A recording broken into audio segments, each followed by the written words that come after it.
Hi friends, మీకు ఈ video నచ్చితే లైక్ చేయండి, సబ్స్క్రైబ్ చేయండి. రమాదేవి, హర్ష, అరుణ్ అందరూ కలిసి ఫ్లైట్ ఎక్కుతారు. అప్పుడు రోజా హెయిర్ హోస్టెస్గా రమాదేవి హర్షలకి బొకేలను ఇస్తూ welcome to Vayuputra airlines madam అని స్వాగతం పలుకుతూ ఉంటుంది. థ్యాంక్ యూ సో మచ్ అని రమాదేవి రోజాకి థ్యాంక్స్ చెప్తూ చాలా చాలా సంతోషపడుతూ రమాదేవి హర్ష ఇద్దరు సీట్లో కూర్చొని ఉంటారు. తర్వాత అరుణ్ సీట్లో కూర్చొని ఉంటాడు. అప్పుడే చామంతి కూడా విమానం ఎక్కడంతో ఇక రోజు చాలా షాకింగ్గా చాలా చాలా కోపంగా చామంతి వైపుకు చూస్తూ ఉంటుంది. రోజాని చూసి చామంతి కొంచెం టెన్షన్ పడుతూ ఉంటుంది.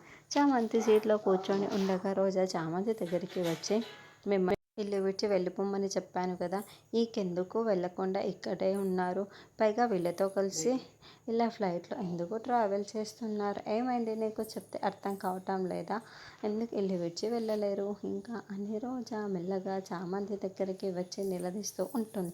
అప్పుడే చామంతి ఏదో రహస్యంగా రోజాకి చెబుతూ ఉంటే రోజా చాలా షాకింగ్గా వింటూ ఉంటుంది.